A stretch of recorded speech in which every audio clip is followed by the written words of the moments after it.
This paper holds more than you can imagine. And not because it can buy you something. This banknote has a worldwide influence. Almost 90% of the transactions outside of the US are made in US dollars. And the daily value of these transactions is around 6 trillion. But now, every media outlet talks about more and more countries declaring war on the US dollar dominance. Some even want to create an entirely new currency as a replacement. Is this the beginning of the end for the greenback? And should you worry if you have all of your savings in dollars? Delegates from 44 allied and associate countries arrived for the opening of the United Nations Monetary and Financial Conference. This was the official beginning of the US dollar dominance. Representatives from 44 countries gathered at Bretton Woods in New Hampshire while World War II was still raging. They aimed to help the global economy, and that led to an agreement naming the US dollar as the world's official reserve currency. This meant that other countries will keep dollars in reserve and use them instead of gold to trade with others. And why did they choose the US dollar? I mean, it wasn't the only existing currency, right? The dollar was chosen because back then it was as good as gold. The US dollar was stable and reliable. So it wasn't only favoring the United States. The other countries knew how much a solid global currency could simplify their lives. The same also set up two organizations that still exist today, the World Bank and the International Monetary Fund, IMF. Their job was, and still is, to regulate global trade and finance. Back then, the US dollar was backed by gold. So any country could convert reserve dollars into gold at a fixed rate whenever needed. And the US always kept the corresponding amount of gold in its depository. But during the 60s, many countries went through turbulent times, so they converted dollars to gold more often. And this sparked a serious issue for the US. The American government started to fear that their gold reserve would end. Besides, domestic inflation was getting to its highest point in years, and as a result, the US was running budget deficits, and the government had to take action. So in 1971, President Nixon announced something later named the Nixon shock. I have directed Secretary Connally to suspend temporarily the convertibility of the dollar into gold. Even though Nixon called it a temporary measure, everyone knew that this announcement meant that the US dollar would no longer be backed by gold ever again. Was it a big deal? Yes, because it meant that the dollar value wasn't tied to anything physical anymore. It turned into a simple piece of paper, measurable only by comparing it to other world currencies. And the US started to have less pressure on how much money they can print because they didn't have to back it up with gold anymore. But this didn't mean the American government could print unlimited amounts of money, because sooner or later it will lead to inflation and a decrease in the currency's value. Now we're fighting inflation, partially because of all the money printed during the pandemic. The government stimulated the economy with a giant injection. It was an unprecedented level of support. The overall stimulus reached $5 trillion. That's like the GDP of Japan or the UK and France combined in 2022. It seemed like a solution at the time. Yet now we have to deal with one of the highest inflation in years. Besides, to support the economy, the Fed started buying massive amounts of debt securities. The Federal Reserve had a total balance sheet of around $3.7 trillion in September 2019. When the pandemic started, this number almost doubled, reaching $7.1 trillion in June 2020, and it went up to nearly $9 trillion in 2022. But you know what's interesting? Despite the pandemic and printing huge amounts of money, the dollar didn't really lose its value. Why? Because it is the reserve currency, and it was in demand. In fact, the dollar accounts for nearly 60% of all the national reserves globally. But it means that the US dollar controls the global economy. Many countries think it does, and it seems like they're tired of this. Now we hear about China, Saudi Arabia, Russia, and Brazil trying to weaken the US dollar and create an alternative for it. Yet, it isn't the first time in history that an idea like this comes up. There were some attempts before. An unpopular story is Gaddafi's plan. Gaddafi was the leader of Libya at the time, and he surely was a very controversial figure. But that's not our focus for today. We will talk instead about his idea to stop using the US dollar in their oil trade. He wanted to pay in a different currency called the Dinar and invited other countries in Africa and the Middle East to join. But this plan never came to fruition. His government was overthrown and Gaddafi was killed by his own people. So the US dollar replacement was off the table at the time. But then I wonder, why are most of the oil trades made in dollars? In the end, the main oil exporters are located far from the US. So to find answers, I dug into history and everything started to make sense. After Nixon announced that the dollar wouldn't be backed by any tangible asset, the US had to find other ways to make their currency valuable, or at least make it seem like it's valuable worldwide. That's why the American government made an agreement with Saudi Arabia in 1973. And under this agreement, Saudi Arabia will trade its oil only using US dollars in exchange for American military protection. But why would this agreement with Saudi Arabia even matter? Well, it all becomes clear when we check who is the world's biggest crude oil exporter. And you guessed it right, it is Saudi Arabia. Other OPEC countries soon followed this trend and began using US dollars in their oil deals as well. This meant anyone who wanted to buy oil from them had first to exchange their own currency for US dollars. This created a high demand for the dollar and helped maintain its status as the world's reserve currency. It became a standard for the oil trade, and it was eventually referred to as the Petrodollar system. The oil exporters agreed to establish a universal currency because it also benefited them. They knew how many inconveniences they face when trading in local currencies. Most of them are very unstable and might lose their value faster than the deal goes through. I mean, check this out. During only 6 months of 2022, the Canadian dollar lost around 3% of its value compared to the US dollar. Meanwhile, the Chinese yuan lost 6%, the euro over 11%, and the British pound almost 13%, while the Japanese yen 17% and the Turkish lira around 24%. But some currencies are even more extreme, like Venezuela's Bolivar. The hyperinflation in Venezuela is so serious that the government subtracts zeros from the currency. They removed 6 zeros in 2021, and it was only 3 years after they took off 5 zeros in 2018. What does that mean for ordinary people? It means economic chaos and stability. I mean, look at this.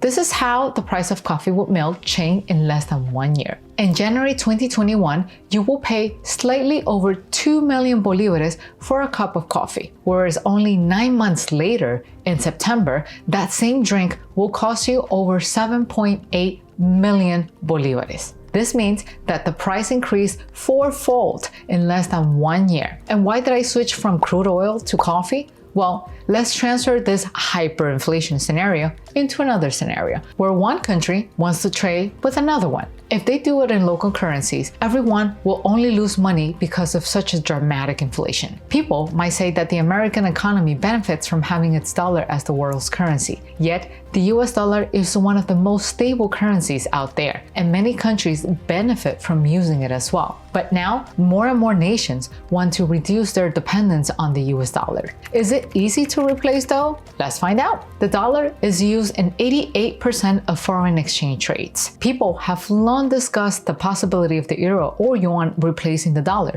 but it's not that simple. Take the euro for example. It was introduced in 2002 as the currency of 12 European countries, hoping it will become a major international currency like the dollar. But the euro's global role has fallen short of expectations. Its share used in foreign exchange transactions didn't really grow much from the time of its creation. And the main reason for that is an abundance of countries using the euro. But why is that bad? Imagine what would happen if even one of the European countries got into some serious revolution or geopolitical conflict. it is very hard to keep an eye on every single country. That's why, even though 350 million people use the euro daily, investors will see it as a much less stable option than the US dollar. And what about the yuan? China is the world's second largest economy, yet the yuan still only accounts for only 2%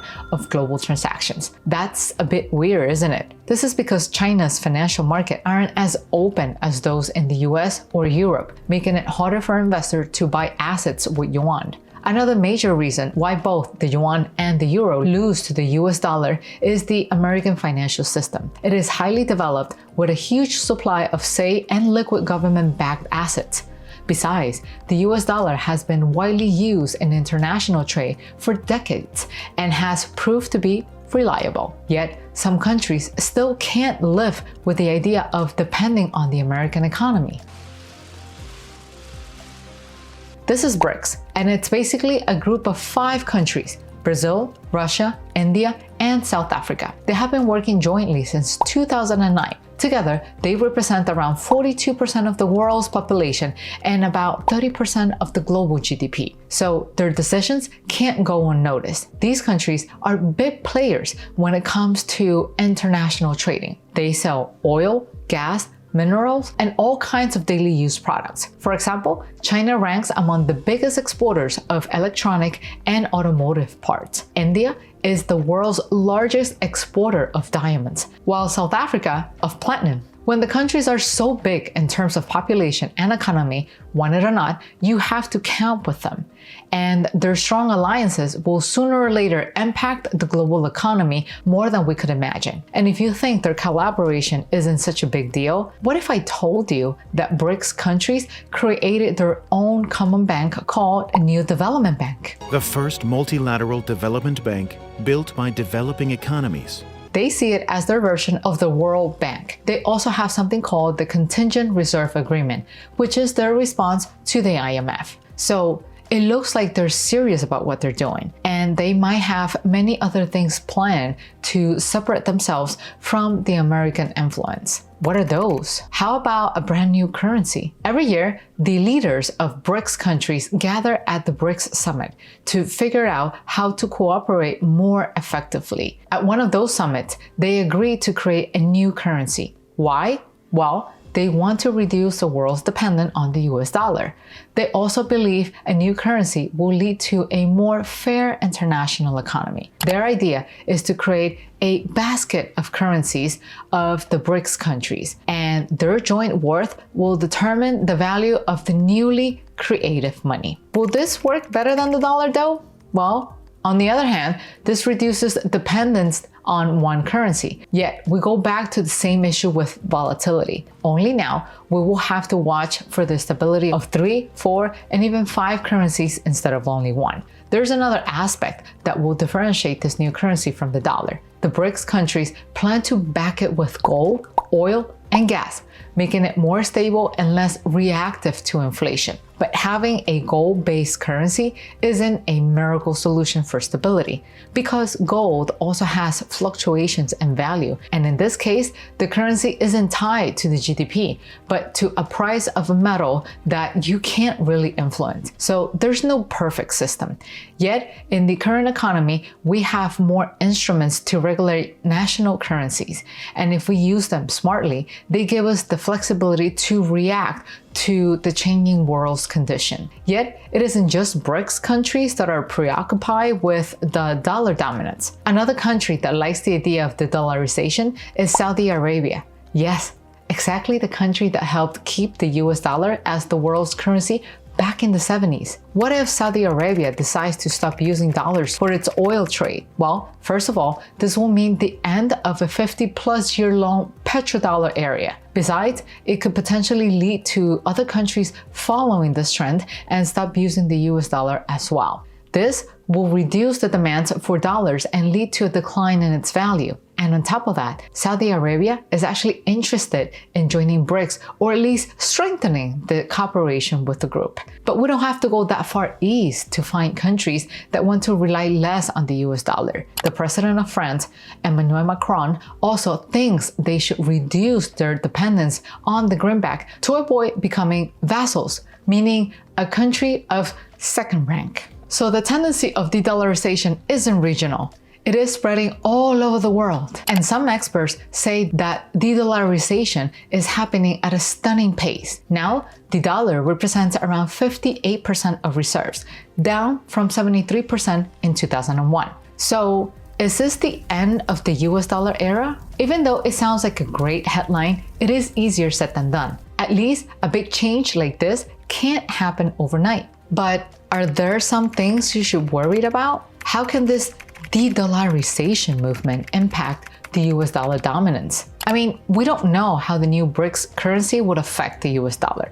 It doesn't even exist yet. But if the new BRICS money ends up being stable enough, it could lower the demand and value of the US dollar because fewer countries will depend on the American economy. It will also make it harder for the US to influence other states with sanctions. Besides, if another currency takes over the reserves globally, the power will also shift away from the US. Another problem for the states will be paying more to borrow or print money because dollars will be worth less if they lost their status as the main reserve currency. Yet, if this scenario is even possible, we're nowhere close to it because as much as some countries might want to weaken the US dollar, it isn't easy. And as we've seen, no existing currency can replace it. And as for the possibility of some new joint currencies emerging, like BRICS, there are still so many what ifs. What if the local currency gets too volatile? What if the countries that are partnered become rivals tomorrow? What will happen to their joint currency? What if this new money won't be useful and popular than the US dollar? What if other states outside the group wouldn't want to give up the US dollar? Unless we have answers to all of these and many other what ifs, we can't fully replace the US dollar. That's why you won't be waking up to a new world with a new dominant currency anytime soon. So don't worry for now. And if anything changes, we'll make sure we make a video informing you of the changes. I want to know what you think. Do you believe another currency can replace the dollar? Let me know down in the comments. I'd love to hear from you. See you in the next video. Bye-bye.